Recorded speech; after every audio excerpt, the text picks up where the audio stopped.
The security cameras felt like spotlights as the store manager's footsteps echoed behind me, mirroring every turn I made through the aisles. I could feel his eyes burning into my back, following my every movement as if I were a criminal rather than a customer with money to spend. The sound of his leather shoes against the polished marble floor had become a haunting rhythm that matched my accelerating heartbeat. Little did he know, this humiliating moment would soon turn into something he'd never forget, a lesson that would change not just his perspective, but the entire culture of this establishment. Which country are you listening from? Tell us in the comments below. My name is Maya Thompson, and I've been calling suburban Atlanta home for the past 5 years. At 32 years old, I'm a senior marketing director at a rapidly growing tech startup called Innovate Tech Solutions, where I lead a team of 12 brilliant minds in developing campaigns for Fortune 500 companies. My corner office overlooks the bustling streets of Midtown, and my business cards carry titles that my grandmother could have only dreamed of when she cleaned houses to put food on the table. I earned my MBA from Emory University's prestigious Goizueta Business School, graduating summa cum laude with a concentration in digital marketing strategy. The degree hangs proudly in my apartment, right next to my undergraduate diploma from Spelman College and a framed photo of me shaking hands with the CEO of Coca-Cola after we secured their account. These achievements represent more than personal success. They're testimony to the sacrifices my parents made when they left everything behind in Kingston, Jamaica, to give their unborn daughter a chance at the American dream. My daily routine is carefully structured around excellence and preparation. I wake up at 5:30 a.m. for a morning run through Piedmont Park, listening to podcasts about leadership and innovation while my feet pound the pavement. By 7 a.m., I'm reviewing market reports over coffee and steel-cut oats, mentally preparing for the challenges ahead. My Honda Civic Touring, practical, reliable, and paid off, carries me through Atlanta's notorious traffic to an office where I'm often the only black woman in leadership meetings, but where my voice carries weight because I've proven my worth through results that speak louder than prejudice. Evenings and weekends are dedicated to giving back to the community that shaped me. I volunteer at the East Atlanta Community Center, tutoring high school students in business principles and helping them navigate college applications. Every Saturday morning, I lead a financial literacy workshop for single mothers, teaching them about building credit, saving for emergencies, and planning for their children's education. These women remind me of my own mother, who worked double shifts as a nurse while studying for her RN certification, always believing that education was the key to breaking generational cycles of struggle. My small but meticulously decorated apartment in Virginia Highland reflects both my professional success and my cultural roots. African art pieces from local black artists hang alongside my business awards, while my grandmother's recipes are framed in the kitchen next to my Harvard Business Review certificates. I've created a space that honors where I came from while celebrating where I'm going, a constant reminder that success doesn't require abandoning your identity, but rather embracing it fully. That particular Saturday morning in late March carried the promise of spring renewal. Cherry blossoms were beginning to bloom throughout the city, and there was an energy in the air that spoke of new beginnings and fresh possibilities. I had planned this day carefully, a visit to Meridian Luxury Home Goods in the upscale Buckhead district to find the perfect housewarming gift for my colleague and friend, Sarah Martinez. Sarah had recently been promoted to Chief Technology Officer at our company, breaking her own glass ceiling as a Latina woman in tech. Her success felt like a victory for all of us who understood the extra effort required to earn respect in spaces that weren't designed for our presence. When she bought her first home, a beautiful craftsman bungalow in Grant Park, I wanted to commemorate the moment with something special. Something that would remind her daily of how far she'd come and how much her friendship meant to me. I had researched Meridian extensively before my visit. Their website showcased partnerships with local artisans, featuring handcrafted pieces that told stories of cultural heritage and artistic innovation. The price points were significant, ranging from modest decorative items at $50 to investment pieces worth several thousand. But I had been saving specifically for this purchase. My promotion 6 months earlier had finally put me in a position where I could afford to shop at establishments like this without checking my bank balance twice. The preparation for this shopping trip was as deliberate as everything else in my life. I chose my outfit with the same strategic thinking I applied to client presentations. A crisp white button-down shirt from Brooks Brothers, a tailored navy blazer that had cost me 2 weeks' worth of lunches, black slacks pressed to perfection, and my grandmother's pearl earrings for a touch of elegance and ancestral strength. My leather handbag contained my credit cards, a business card holder, and the notes I'd made about Sarah's style preferences and color schemes. My mother's voice echoed in my head as I checked my reflection one final time. Maya, baby, when you step outside that door, you carry our family's name, our community's hopes, and your own dreams. Walk with your head high, speak with confidence, and never let anyone make you feel like you don't deserve to be exactly where you are. These words had guided me through job interviews, networking events, and countless moments when I needed to remind myself that I belonged in spaces where I was often the only person who looked like me. The drive through Atlanta's sprawling metropolis took me from my diverse neighborhood, where Caribbean grocery stores sat next to Korean restaurants and Ethiopian coffee shops, to the manicured affluence of Buckhead. The transition was always striking, from neighborhoods where children played in small front yards and neighbors knew each other's names, to tree-lined streets with gated communities and houses that could have featured in architectural magazines. Meridian Luxury Home Goods occupied a corner location in the prestigious shops of Buckhead, a retail complex where the average car in the parking lot cost more than most people's annual salaries. The building itself was an architectural statement, floor-to-ceiling windows, clean lines, and a facade that whispered sophistication rather than shouting for attention. A discreet brass plaque by the entrance listed the store's credentials, featured in Southern Living, Architectural Digest, and Atlanta Home and Lifestyle magazine. As I parked my Honda between a gleaming Mercedes G-Wagon and a Tesla Model S, I felt the familiar flutter of imposter syndrome. Not because I couldn't afford to shop here, my bank account said otherwise, but because I knew that in many people's minds, my presence would require explanation. I took a deep breath, reminded myself of my achievements and my purpose, and walked toward the entrance with the confidence that my parents had sacrificed so much to help me develop. The neighborhood itself told a story of old money and new money living in careful harmony. Historic mansions with sprawling lawns stood alongside modern developments where tech entrepreneurs and business executives had built contemporary palaces. The sidewalks were pristine, the landscaping was magazine perfect, and the silence was broken only by the sound of luxury cars gliding past and the distant hum of leaf blowers maintaining suburban perfection. I had arrived at Meridian with specific intentions and a clear budget. Sarah had mentioned loving the work of ceramicists from the North Carolina mountains, and I had seen some stunning pieces on the store's Instagram account that would complement her home's aesthetic perfectly. My research had identified 3 potential items: a handcrafted vase from an artist in Asheville, a set of serving bowls from a women's cooperative in Seagrove, or a sculptural piece that could serve as both art and function. The anticipation I felt was genuine and joyful. This wasn't just about buying an expensive gift, it was about celebrating friendship, success, and the kind of life I had worked so hard to build. Sarah had been there for me during some of my most challenging professional moments, offering advice, advocacy, and the kind of solidarity that can only exist between women who understand the unique pressures of leadership in male-dominated industries. Finding the perfect gift for her new home felt like participating in a ritual of mutual success and shared dreams. The glass doors of Meridian Luxury Home Goods opened with a soft whisper, and I was immediately enveloped by an atmosphere of cultivated sophistication. The interior was a masterclass in retail psychology, soft classical music floating through hidden speakers, warm LED lighting that made everything glow like precious treasures, and the subtle scent of bergamot and cedar that spoke of luxury without being overwhelming. The floors were polished concrete with veins of gold running through them, and the walls were painted in muted tones that served as perfect backdrops for the carefully curated merchandise. The space was larger than it appeared from outside, with distinct sections flowing seamlessly into one another. To my left, a stunning display of crystal and glassware caught the light like captured rainbows. Straight ahead, furniture pieces that looked more like sculptures than functional items were arranged in vignettes that suggested refined living. To my right, the section that had drawn me here, artisanal ceramics, textiles, and decorative objects that told stories of craftsmanship and cultural heritage. A gentle chime had announced my arrival, and I took a moment to orient myself and appreciate the artistry of the space. Other customers moved quietly through the displays, a well-dressed elderly couple examining a dining room set, a younger woman in athleisure wear browsing through decorative pillows, and a man in an expensive suit studying a collection of vintage watches. Everyone seemed comfortable, welcomed, at ease in this temple of taste and affluence. That's when I first noticed him. Robert Kellerman, though I wouldn't learn his name until later, stood behind the main counter like a sentinel guarding treasure.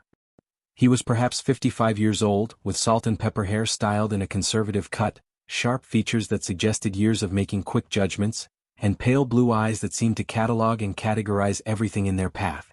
His navy blazer bore the store's discreet logo, and his posture radiated the kind of authority that comes from being accustomed to having his assumptions go unchallenged.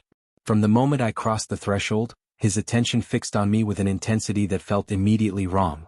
While other customers received polite nods or welcoming smiles, I was met with a stare that felt more like an assessment than acknowledgement.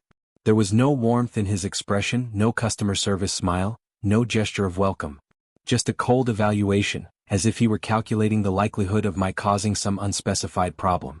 I decided to give him the benefit of the doubt. Perhaps he was simply observant by nature, or maybe he was trained to be aware of all customers entering the space. I offered him the same professional smile I used in client meetings, warm but not overly familiar, confident but respectful. His expression didn't change. If anything, his eyes narrowed slightly, as if my friendliness had somehow confirmed a suspicion rather than dispelling it. Determined not to let his coldness affect my mission, I began exploring the ceramics section. The pieces were even more beautiful in person than they had appeared online. Each item was accompanied by a small card telling the artist's story, their training, their inspiration, their connection to traditional techniques passed down through generations. These weren't just objects, they were cultural artifacts, expressions of creativity that bridged past and present. I picked up a small bowl created by a Cherokee artist in North Carolina, marveling at the intricate patterns that seemed to tell stories of earth and sky. The craftsmanship was extraordinary, and the weight of it in my hands spoke of permanence and care. The price tag read $180, reasonable for such artistry, and well within my budget for Sarah's gift. That's when I heard the footsteps. At first, the sound seemed coincidental. Retail employees naturally move around their stores, checking displays, assisting customers, and maintaining the careful choreography of high-end retail. But as I moved from the ceramics to examine a collection of hand-woven textiles, the footsteps followed. When I paused to read about a tapestry created by artists in rural Georgia, I could sense someone behind me, and the feeling made my skin prickle with awareness. I turned around to find Robert approximately 10 feet away, pretending to straighten a display of candles while keeping his eyes trained on my every movement. When our gazes met, he didn't look away with embarrassment or offer assistance with professional courtesy. Instead, he maintained eye contact with the kind of steady suspicion usually reserved for known troublemakers or suspected criminals. My heart rate began to increase and I felt the familiar tension that came from being watched and judged. This wasn't paranoia or oversensitivity. This was the real-time experience of being profiled, of having my presence in this space questioned simply because of how I looked. I had experienced subtler versions of this treatment throughout my life, but the brutality of it in such an upscale establishment was both shocking and deeply hurtful. I attempted to continue browsing, moving to a display of pottery from a women's cooperative in Alabama. The pieces were stunning, functional art that spoke of tradition and innovation working in harmony. I was particularly drawn to a serving platter with a glaze that reminded me of twilight skies, something that would be perfect for Sarah's dinner parties and would serve as a conversation piece about supporting women artisans. The footsteps followed. Now there was no mistaking what was happening. Robert had abandoned any pretense of normal retail activity and was openly surveilling me. He maintained a distance of 8 to 10 feet, close enough to intervene if I made any sudden movements, far enough away to avoid direct confrontation. His body language was aggressive and territorial, arms crossed, stance wide, eyes never leaving me for more than a few seconds. Other customers in the store began to notice our strange dance. I could see them glancing between us with expressions ranging from curiosity to discomfort to what looked disturbingly like approval. A well-dressed woman in her 60s whispered something to her companion while looking in our direction. A young couple browsing furniture turned to watch as Robert and I moved through our uncomfortable choreography. The humiliation was intense and multifaceted. Not only was I being treated as a potential criminal, but this treatment was happening in front of witnesses who seemed content to watch it unfold without intervention. Their silence spoke volumes about the social contract in spaces like this, the unspoken agreement that certain people belonged and others needed to prove their right to exist there. I decided to test my theory to confirm what I already knew was happening. I walked deliberately to the opposite end of the store, where a collection of furniture was arranged to suggest elegant living rooms and sophisticated dining spaces. As expected, Robert followed, maintaining his distance but never losing sight of me. When I stopped to examine a beautiful dining table, not because I was interested in purchasing it, but because I wanted to see his reaction, he positioned himself at the end of the aisle like a border guard. The absurdity of the situation was almost overwhelming. Here I was, a woman with advanced degrees, professional success, and enough disposable income to shop comfortably in this establishment, being treated like a shoplifter. The irony wasn't lost on me that I probably earned more annually than several of the other customers who were browsing freely without any supervision. I pulled out my phone and began discreetly recording, not because I planned to create a social media spectacle, but because I had learned that documentation was protection. Too many stories like mine had been dismissed as misunderstandings or emotional overreactions. If this situation escalated, I wanted evidence of what had actually occurred. Robert noticed my phone immediately, and his demeanor shifted into an even higher state of alert. He began speaking loudly to other staff members, making comments clearly intended for me to overhear. "Make sure you keep an eye on all the displays today. We've had some issues with people coming in here who aren't serious customers." His voice carried across the store, ensuring that other customers would hear and understand that I was being classified as a problem. The psychological impact was devastating. In a matter of minutes, I had gone from being an excited friend on a gift-buying mission to feeling like an unwelcome intruder in a space where my money should have been as valuable as anyone else's. The confidence I had carefully cultivated over years of professional success began to erode under the weight of constant scrutiny and judgment. I approached a display of serving bowls, each one a unique work of art created by master ceramicists from across the Southeast. The prices ranged from $200 to $800, reflecting the skill and time required to create such pieces. I was particularly drawn to a bowl with a deep indigo glaze that seemed to hold depths of ocean and sky. It was exactly the kind of piece Sarah would treasure, something that would remind her daily of our friendship and her achievements. As I reached to examine the bowl more closely, Robert rushed over with unnecessary urgency. "Excuse me," he said, his voice sharp with authority, "but those pieces are extremely delicate and valuable. They require very careful handling."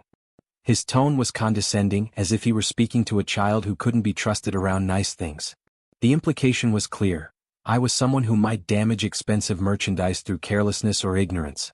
Meanwhile, I had watched other customers handle similar items freely, examining pieces closely, and discussing their features with staff members who offered assistance rather than warnings. "Of course," I replied, my voice steady despite the anger building in my chest. "I understand their value. I'm very interested in this piece for a special gift." Robert stepped closer, invading my personal space in a way that felt both intimidating and inappropriate. "These are handcrafted by master artisans," he explained, as if I couldn't possibly appreciate such craftsmanship. "They require special knowledge to handle properly.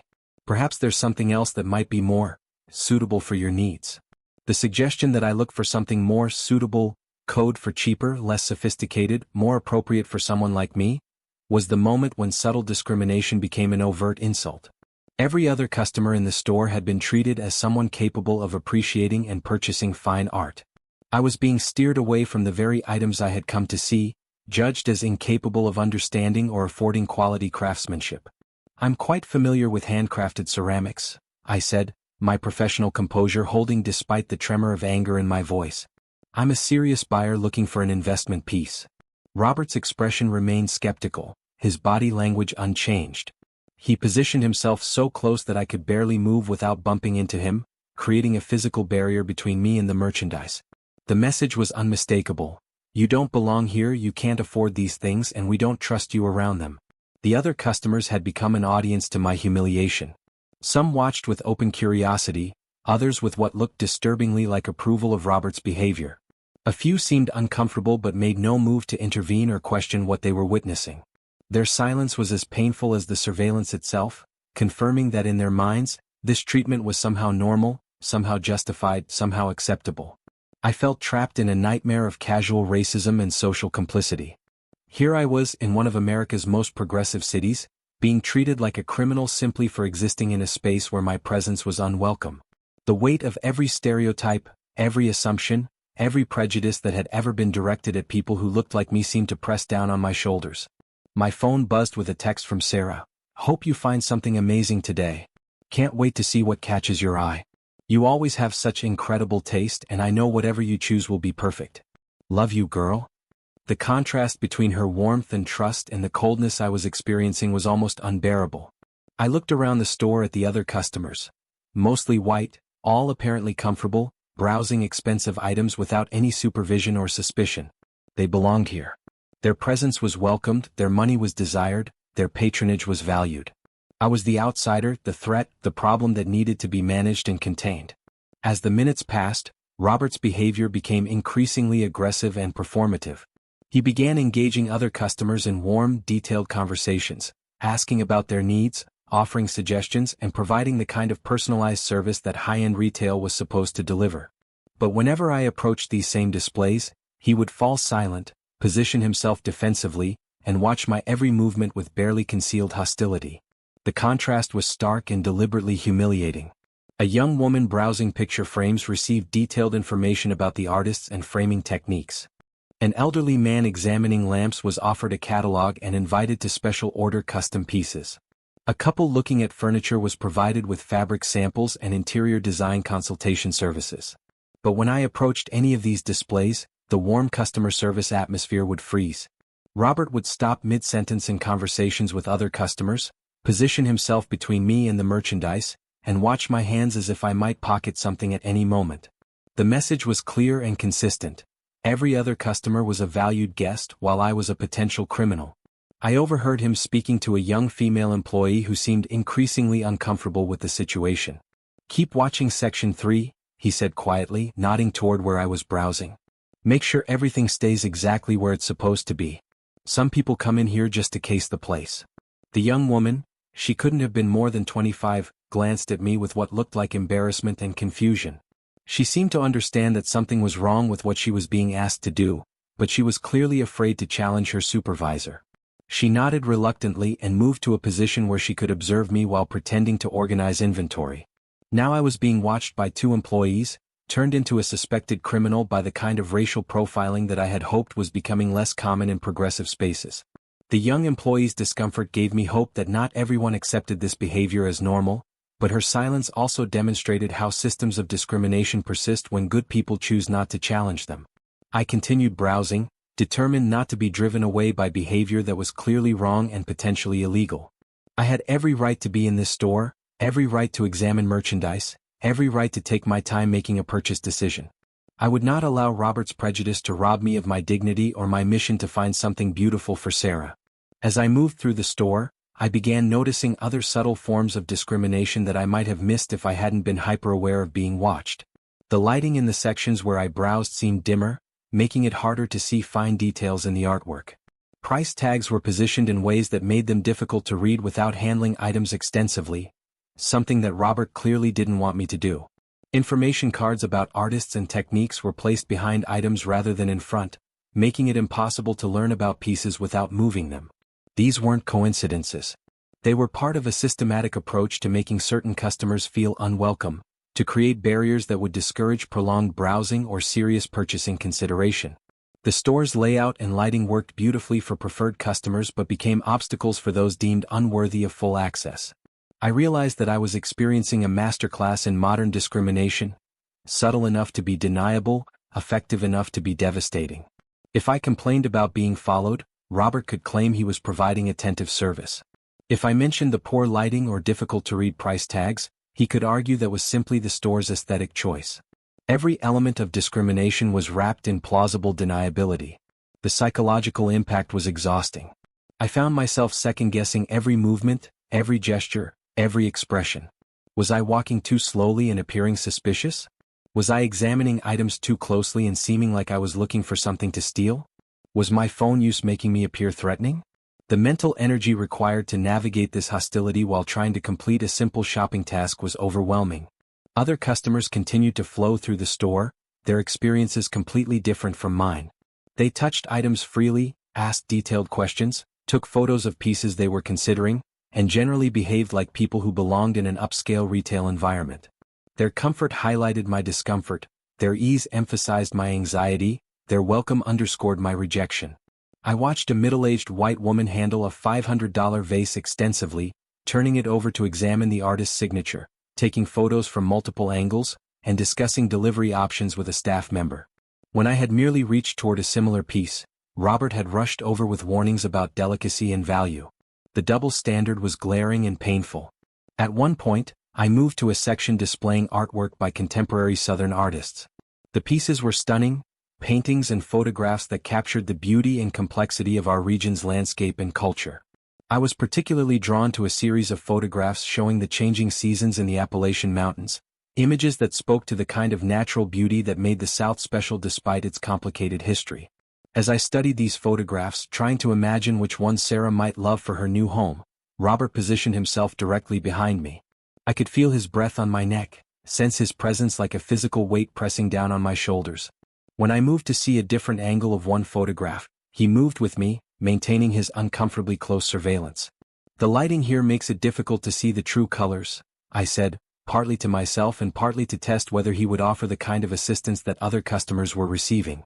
"These pieces are quite expensive," Robert replied, as if price were the only relevant information I needed. "Perhaps the poster section might have something more in your range." The suggestion that I look at posters instead of original artwork was so insulting that I actually gasped. He wasn't just questioning my ability to afford fine art. He was actively directing me away from it toward mass-produced items that required no appreciation for craftsmanship or artistic vision. "I'm not looking for posters," I said, my voice tight with controlled anger. "I'm interested in original artwork by regional artists." Robert's expression remained unchanged, his skepticism undiminished. "Well, these pieces require serious commitment. They're not impulse purchases."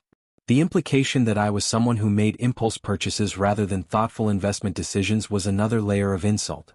Meanwhile, I had watched him encourage other customers to take time to consider various pieces, offering to hold items while they thought about their decisions or consulted with spouses or decorators. I pulled out my phone again, this time more obviously, and began researching the artists whose work was displayed. I wanted Robert to see that I was educating myself about their backgrounds, their techniques, their place in the contemporary art world. I was demonstrating the kind of serious interest that should have earned me respectful treatment from any competent salesperson. But instead of recognizing my genuine engagement with the artwork, Robert seemed to interpret my phone use as suspicious activity. He called over another employee, a middle-aged man who had been helping other customers with enthusiasm and expertise. "Tom," Robert said, his voice carrying clearly across the section, "keep an eye on things here. We've been having some issues with people taking unauthorized photos." The accusation was clear. I was now suspected not just of potential theft, but of intellectual property violation. The fact that other customers had been taking photos freely with staff encouragement made the targeting obvious and painful. Tom looked between Robert and me with obvious confusion. "Is there a problem?" he asked, his tone suggesting he didn't understand why he was being called over. "Just stay alert," Robert replied, his eyes never leaving me. "Some people come in here without serious intentions." The public nature of this exchange was devastating. Other customers could hear Robert's implications, could see me being marked as suspicious, could witness my humiliation in real time. I felt my face burning with embarrassment and anger, but I also felt a growing determination not to be driven away by this treatment. "Actually," I said, my voice loud enough for nearby customers to hear, "I am a serious customer looking for a significant piece to commemorate a friend's achievement. I would appreciate being treated with the same respect and assistance that I've observed other customers receiving." My words hung in the air like a challenge. Tom looked uncomfortable, clearly recognizing that something inappropriate was happening. A few other customers had stopped their browsing to listen, sensing tension in the atmosphere. Robert's face flushed slightly, but his expression remained defiant. "We treat all customers appropriately," he said stiffly. "Our security protocols apply to everyone." But even as he spoke, I could see other customers handling merchandise freely, taking photos and receiving personal attention from staff members. His security protocols seemed to apply specifically to me, making his claim of equal treatment obviously false. The situation had reached a breaking point. I could continue trying to shop while being harassed and humiliated, or I could leave and allow Robert's prejudice to win. Neither option felt acceptable. I deserved to be treated with dignity, and Sarah deserved the beautiful gift I had come to find. Just as I was weighing my options, considering whether to demand to speak with a manager or simply walk away with whatever dignity I could salvage, I heard a familiar voice from across the store that would change everything. Maya Thompson. "Oh my God, is that really you?" The voice cut through the tension like a warm breeze dispersing storm clouds. I turned toward the sound and saw a face that triggered an immediate flood of memories and emotions. David Richardson, my former classmate from Emory's MBA program, walking toward me with arms outstretched and a smile that could have powered the entire store. David looked successful and confident, wearing an expensive suit that fit him perfectly and carrying himself with the easy assurance of someone who had achieved his professional goals. But there was something else about his presence in this space. He moved through it with the familiarity of ownership, the comfort of someone who belonged here not just as a customer, but as the person in charge. David? I said, my voice reflecting genuine surprise and confusion. What are you doing here? What am I doing here? He laughed, approaching me with the kind of enthusiasm reserved for unexpected reunions with old friends. Maya, I own this place. Meridian Luxury Home Goods is my baby, my pride and joy. I cannot believe you're here in my store. How long has it been? 2 years? 3? The word owner hit Robert like a physical blow. I could see his face drain of color as he watched his boss, the actual owner of the establishment where he had just spent an hour treating me like a criminal, embracing me with obvious affection and respect. His aggressive posture crumbled, his authoritative demeanor evaporated, and his confident surveillance transformed into barely controlled panic. You own this store? I asked, still processing the incredible coincidence that was about to transform this entire situation. Bought it 3 years ago and completely transformed it, David explained, his enthusiasm infectious and genuine. We specialize in supporting local and regional artisans, giving them a platform to reach customers who appreciate real craftsmanship and cultural significance. It's been incredibly rewarding, both personally and professionally. He gestured around the space with obvious pride, pointing out specific improvements he had made to the layout, lighting, and display strategies. But enough about me and my retail adventures. What brings you here? Are you still conquering the marketing world? I heard through our Emory alumni network that you were doing incredible things in the tech industry. The irony of the situation was almost overwhelming. Here was David, treating me with the respect and recognition that should have been automatic from the moment I walked through his doors, while his store manager had spent the last hour making me feel like an unwelcome intruder. The contrast was stark and damning. Robert stood frozen nearby, clearly calculating the magnitude of his mistake and the potential consequences for his employment. His face had gone from flushed with righteous authority to pale with terrified realization. Every assumption he had made, every prejudiced action he had taken, every moment of discriminatory treatment was now exposed in the harsh light of his boss's obvious respect for me.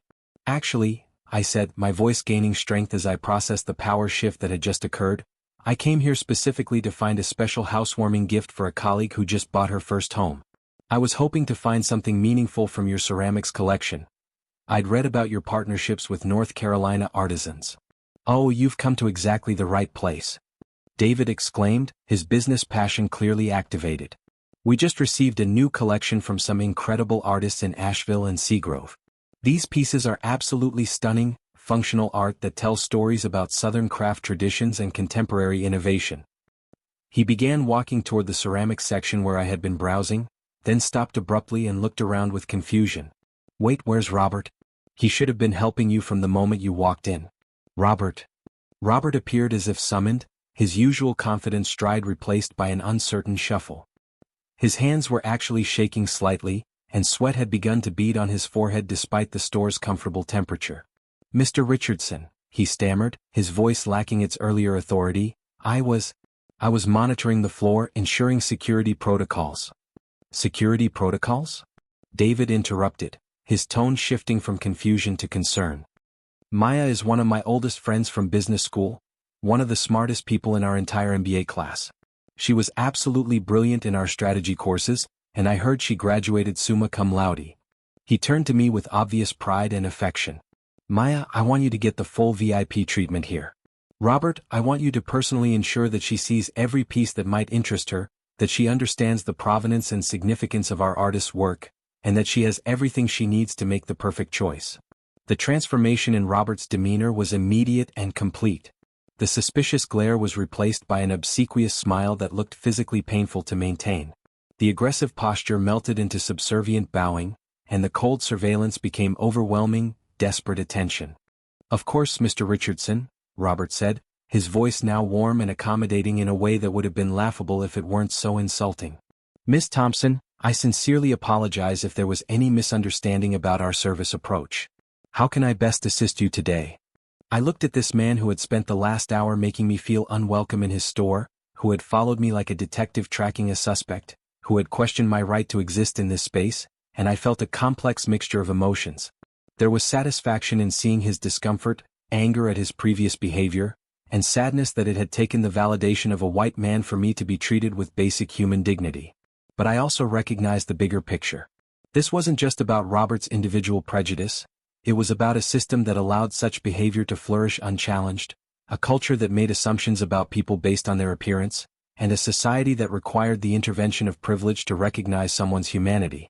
Actually, I said, my voice steady and clear, I've been browsing quite successfully on my own. I've had plenty of time to examine your merchandise, very thoroughly. The emphasis on thoroughly wasn't lost on anyone present. David looked confused by the tension in the air, sensing undercurrents he didn't fully understand. Robert understood exactly what I meant, and his face flushed with the recognition of his exposed behavior. Is everything okay here? David asked, his business instincts picking up on the uncomfortable atmosphere. I looked directly at Robert, who was now sweating profusely and clearly terrified about what I might tell his boss. He knew that his job was potentially on the line, that his discriminatory behavior had been witnessed and could be reported. He knew that everything he had assumed about me had been proven wrong in the most embarrassing way possible. But I also thought about the larger implications of this moment. This wasn't just about punishing one person's prejudice, it was about creating an opportunity for education, growth, and systematic change. I could destroy Robert's career with a few sentences, but that wouldn't necessarily change his attitudes or prevent similar treatment of future customers. David, I said carefully, I'd like to ask you something important. What kind of training do you provide your staff about customer service? Specifically, about ensuring that all customers feel equally welcomed and respected. David's enthusiastic expression grew more serious as he recognized that this was more than casual conversation. Well, we have comprehensive customer service training that emphasizes professionalism, courtesy, and respect for all customers regardless of their background or appearance. Everyone should receive the same high level of attention and assistance. Why do you ask? I chose my words deliberately, wanting to create change without necessarily destroying Robert's livelihood. Because I think there might be some inconsistencies in how those protocols are being implemented. Some customers seem to receive more attentive service than others. The store had grown quiet around us. Other customers had stopped their browsing to listen to our conversation, sensing that something significant was happening. The young female employee who had been reluctantly asked to watch me earlier was standing nearby, looking relieved that the uncomfortable situation was finally being addressed.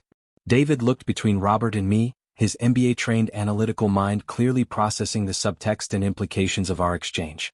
Robert, he said, his voice taking on a more authoritative tone, is there something we need to discuss about customer service protocols?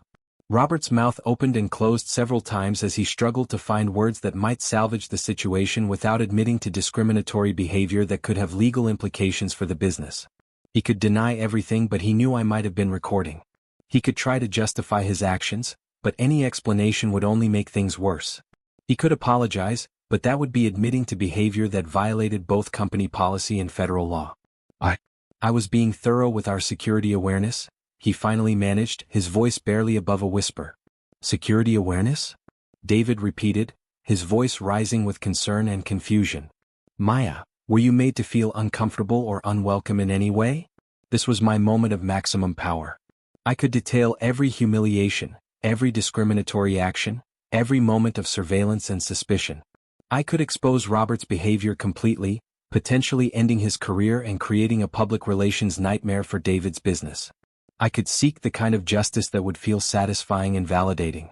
But I thought about my parents, about the lessons they had taught me about dignity and grace under pressure. I thought about the kind of person I wanted to be, the kind of example I wanted to set, and the kind of change I wanted to see in the world. I thought about transformation versus punishment, education versus revenge, healing versus harm. David, I began, my voice carrying the authority that came from years of leadership experience and moral clarity, I think what's most important is that we all learn from today's experience and use it as an opportunity for growth. I looked directly at Robert, whose face had gone through several color changes and was now settling into an unhealthy pallor. Your store is absolutely beautiful, your merchandise is exceptional, and I can see why you're so proud of what you've built here. The partnerships with local artisans are exactly the kind of business model that creates a positive impact in our community. David nodded, but I could see in his eyes that he was still processing the implications of my carefully chosen words. His business acumen was telling him there was much more to this story, and his friendship with me was making him concerned about what might have transpired. However, I continued, my voice gaining strength, I do think there's a significant opportunity for improvement in terms of ensuring that all customers, regardless of their appearance, age, race, or any other characteristic, receive the same warm welcome and respectful service from the moment they enter your establishment." The weight of those words settled over the group like a blanket. Robert's breathing had become noticeably shallow, and small beads of sweat continued to form on his forehead. The young female employee nearby nodded almost imperceptibly, as if grateful that someone was finally addressing what she had witnessed. "Robert," I said, turning to face him directly, "I hope that in the future, every customer who walks through these doors feels as welcomed and valued as I do right now in this moment, talking with David about the beautiful work you're doing here." The message was crystal clear, delivered with precision and grace. Robert's behavior had been noted, documented, and could be reported at any time. But I was offering him something precious, the opportunity to learn, grow, and become better. I was giving him a chance to transform his prejudices into understanding, his discrimination into inclusive service. Robert's voice was barely audible when he responded. "Yes, ma'am. Absolutely. Every customer deserves our best service and fullest respect."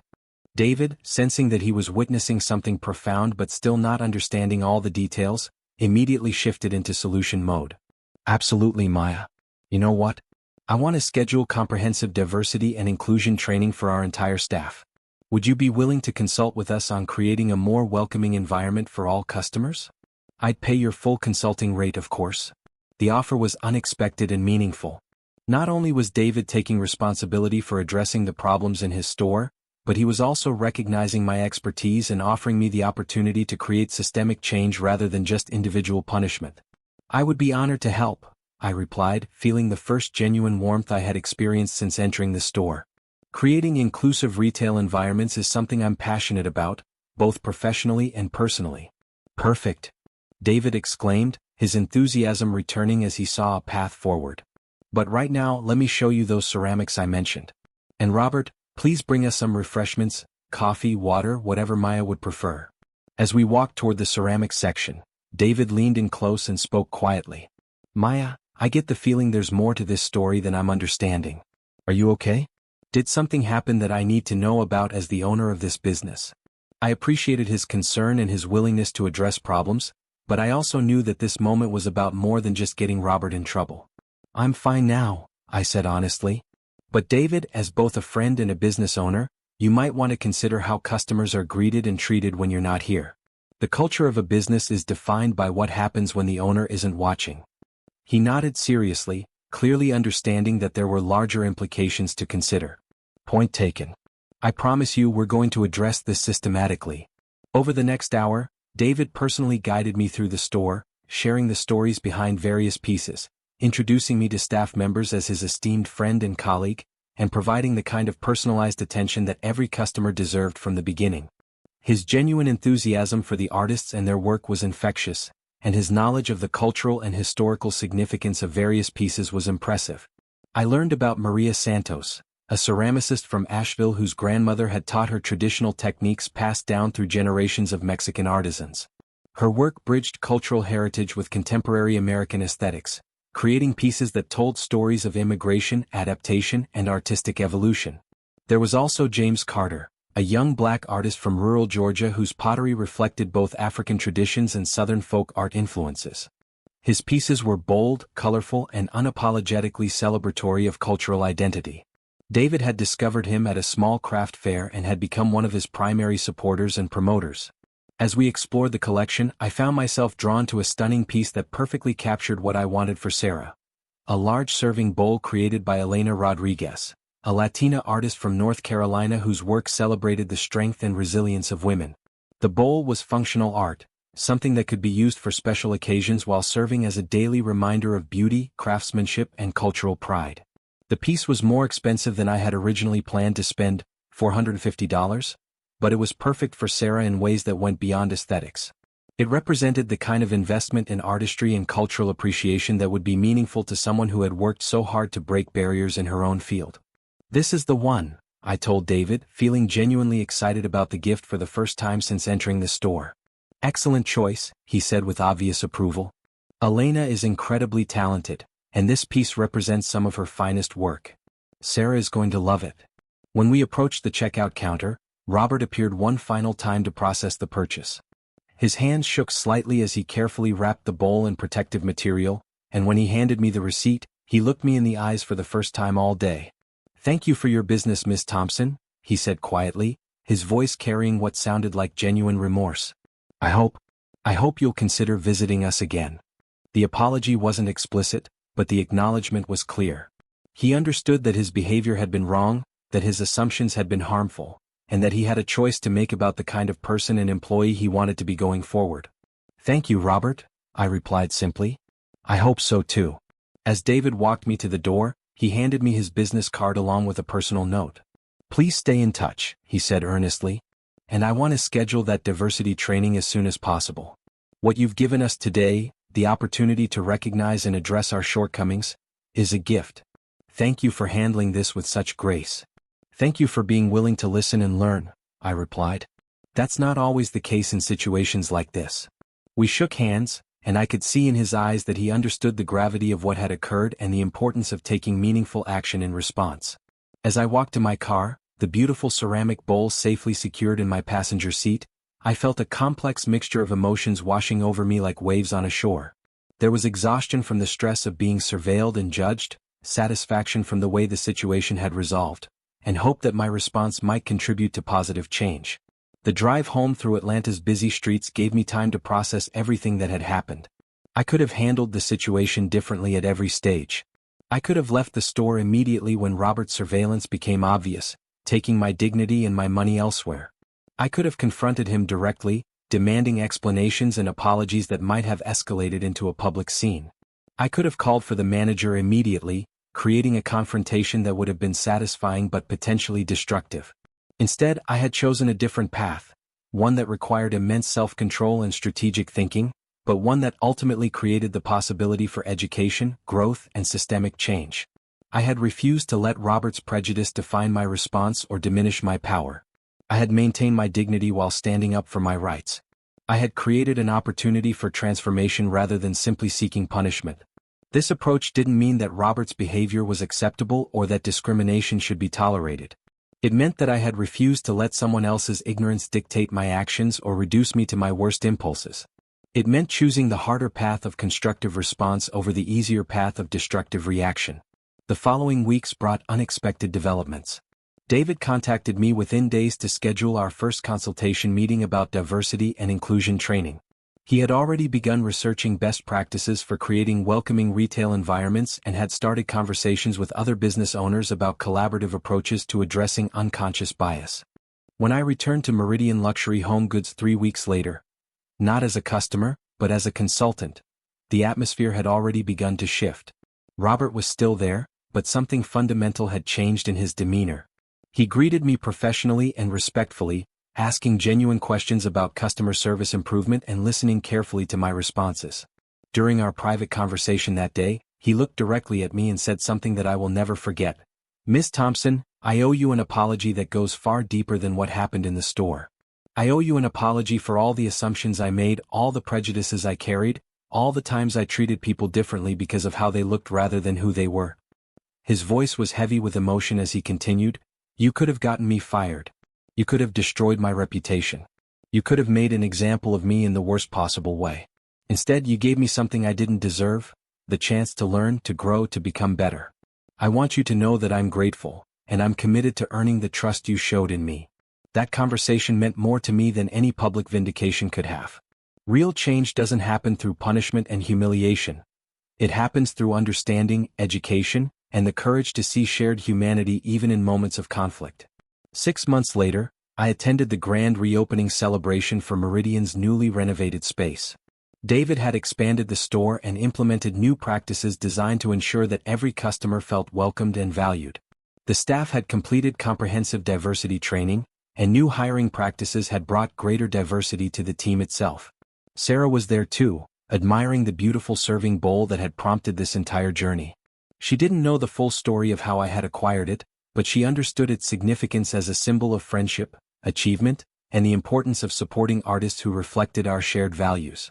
As I watched customers of all backgrounds browsing freely and comfortably through the store, receiving equal attention and respect from staff members, I felt a deep sense of satisfaction. One moment of discrimination had been transformed into an ongoing commitment to inclusive excellence. The vase, Elena Rodriguez's masterpiece celebrating women's strength, sits prominently in Sarah's dining room, where it serves as both functional art and daily inspiration.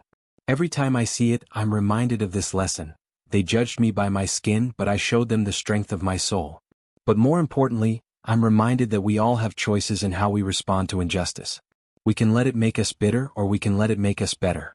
We can use it to justify hatred, or we can use it to create understanding. We can allow it to diminish us, or we can transform it into something that elevates everyone involved.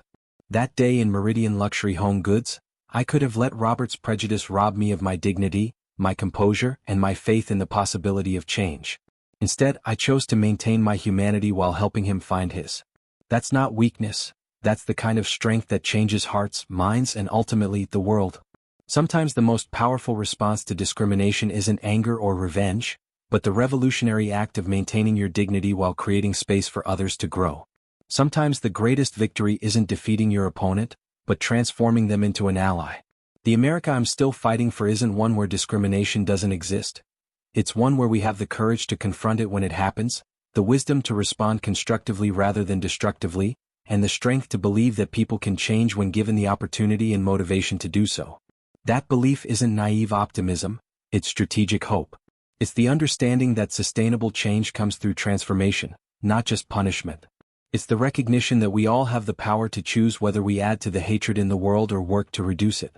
Robert's prejudice was real, harmful, and unacceptable. But my response to it was also real, and it created real change that extends far beyond that single day. That's the kind of victory that matters, not just for me but for every person who walks through those doors in the future. The ceramic bowl continues to remind Sarah daily of friendship, achievement, and the beauty that comes from supporting artists who understand struggle and transformation. But it reminds me of something even more important. That we all have the power to choose love over hate, understanding over ignorance, and hope over despair. In a world that often seems determined to divide us, that choice, made one person, one moment, one difficult situation at a time, might just be the most important work any of us can do.